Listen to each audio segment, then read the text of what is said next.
Losing a spouse. There are no words that can truly prepare you for the emptiness it brings. It's not just the absence of a person. It's the silence in the room, the empty chair at the table, the sudden flood of decisions that all fall on your shoulders. And in that wave of grief, it's easy to feel overwhelmed, lost, and alone. But here's the gentle truth. While the pain is real and valid, there are quiet steps, small, compassionate choices you can take to protect your heart and your future during this time. In this video, we'll walk through 5 things you should not rush into after losing a spouse. These aren't just tips. They're truths that can help you avoid unnecessary regret, emotional setbacks, or decisions made from pain, not clarity. So take a breath. You don't have to figure it all out right now, but knowing what not to do might just help you begin to find your footing again. Let's begin with the first truth. Truth number 1. Don't rush big financial decisions. When your spouse passes, it may feel like everything needs to be handled right now. The house, the bank accounts, the insurance, the bills. Suddenly, it's all in your hands. But here's the reality. Grief clouds judgment. Even the smartest people can make impulsive choices when their world has just been turned upside down. Many newly widowed individuals are pressured by friends, financial advisors, or their own inner panic to downsize their home, invest money, or give away assets far too soon. And yes, it may feel like taking action will bring relief. But most of the time, what you really need is time. Let's take Margaret, age 74. After losing her husband, everyone told her to sell the house. Within a few months, she moved out of the home they'd shared for 40 years. But once the shock faded, regret crept in.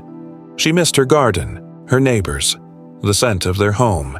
She'd acted from panic, not peace. Here's the gentle rule many experts suggest. Wait at least a year before making any irreversible financial moves. That includes selling property, changing your investments, or making big gifts to children or charities. And watch out. This is also the time when scammers strike. People may come out of nowhere with investment opportunities or pressure you to sign things quickly. Pause. Say no. Ask a trusted friend or legal advisor. You're not being rude, you're protecting your future. The takeaway? Let yourself breathe. Financial clarity comes after emotional clarity. One step at a time is enough. Truth number 2. Don't isolate yourself. Grief often whispers, "Be alone." Nobody understands. And in the first few weeks, that solitude might feel like a warm blanket. Quiet, familiar, safe. But over time, that same silence can grow heavy. Isolation doesn't just hurt the heart, it harms the body too. Studies show that prolonged loneliness after losing a spouse is linked to higher blood pressure, weakened immune system, increased risk of depression and memory decline, and even shorter life expectancy. Let's be clear, needing space is okay.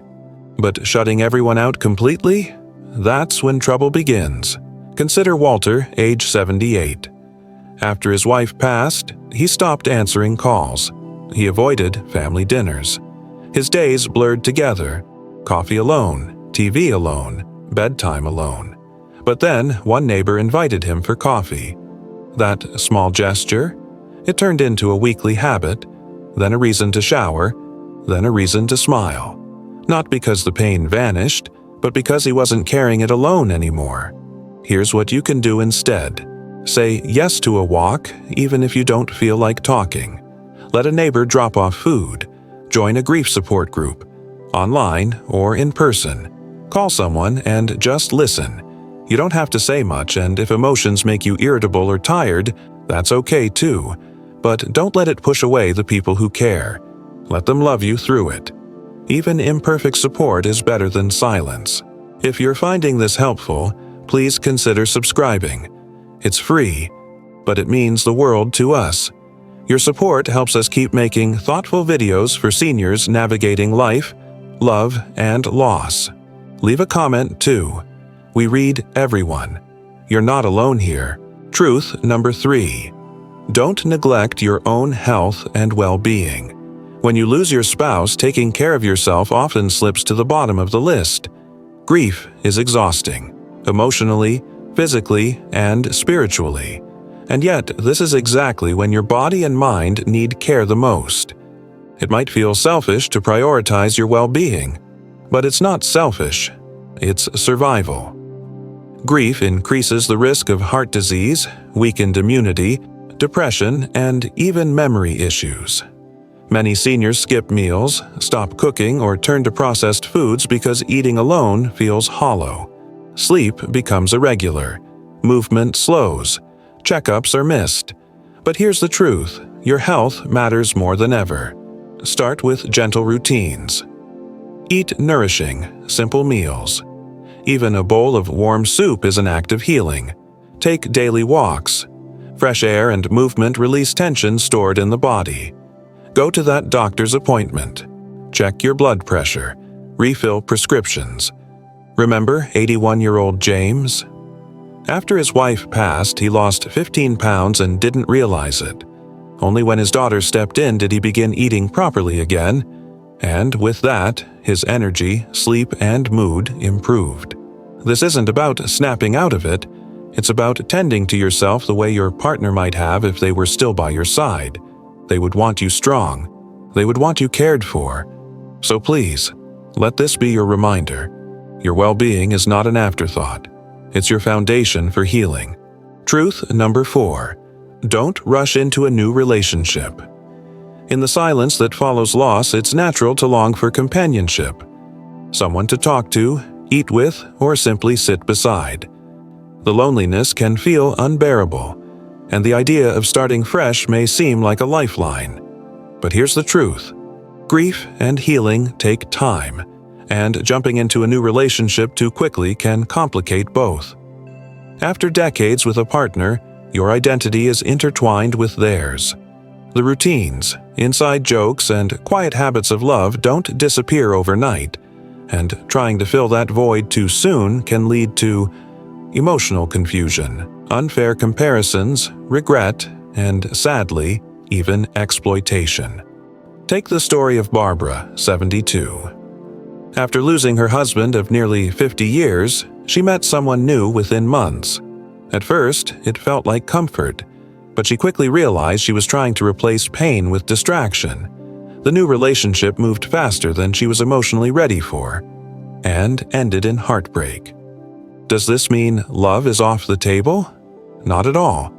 Many widowed seniors find meaningful companionship later in life, but the healthiest relationships come after reflection, not as an escape from grief. If someone pressures you to move fast, make financial decisions, or cut off family, those are red flags. Instead, give yourself permission to be alone for a while. Reconnect with your own rhythm. Talk to friends or support groups before making big, emotional choices. Remember, the next chapter should be written in ink of clarity, not desperation. True companionship begins when you are whole on your own, not when you're trying to fill the silence. Truth number 5. Letting go of possessions takes time. After your spouse passes, every item they touched, every shirt, photograph, or favorite coffee mug, can feel like a sacred piece of them. It's no wonder many widows and widowers keep everything exactly as it was. It feels like letting go means losing them all over again. But here's the gentle truth. You're not letting go of the person. You're making space for healing. Take Harold, 76. After his wife of 55 years died, he didn't move a thing. Her shoes stayed by the door, her toothbrush on the sink, her chair untouched. For months, it brought him comfort until it didn't. The house felt frozen in time, and his grief grew heavier, not lighter. Eventually, Harold began sorting, not to erase but to remember intentionally. He kept a few treasured items, a bracelet, a handwritten recipe, her favorite photo. He donated the rest, little by little, and slowly his home became less of a shrine and more of a place he could breathe again. Here's what to keep in mind. There's no deadline. Take it at your own pace. Start small. Choose one item that brings a smile, not a tear. Create a memory box or corner, a space where love lives, not where grief lingers. Some people repurpose a quilt from old shirts, a keepsake box from letters. These projects honor your spouse's memory while gently inviting life forward. Above all, don't let others rush you. Some may suggest clearing out quickly, but this is your journey, on your timeline. Letting go doesn't mean forgetting. It means making room for both memory and hope to live side by side. Losing a spouse is one of life's deepest heartbreaks. It changes your days, your routines, and the rhythm of your heart. But in the midst of grief, remember this: you are still here, and your life still matters.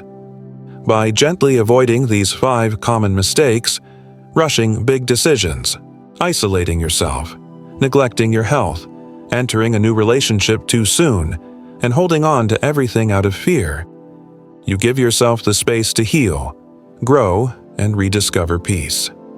You're not forgetting them. You're honoring them by choosing to keep living with clarity, dignity, and quiet strength. And if today all you did was watch this video and take a breath, that's enough.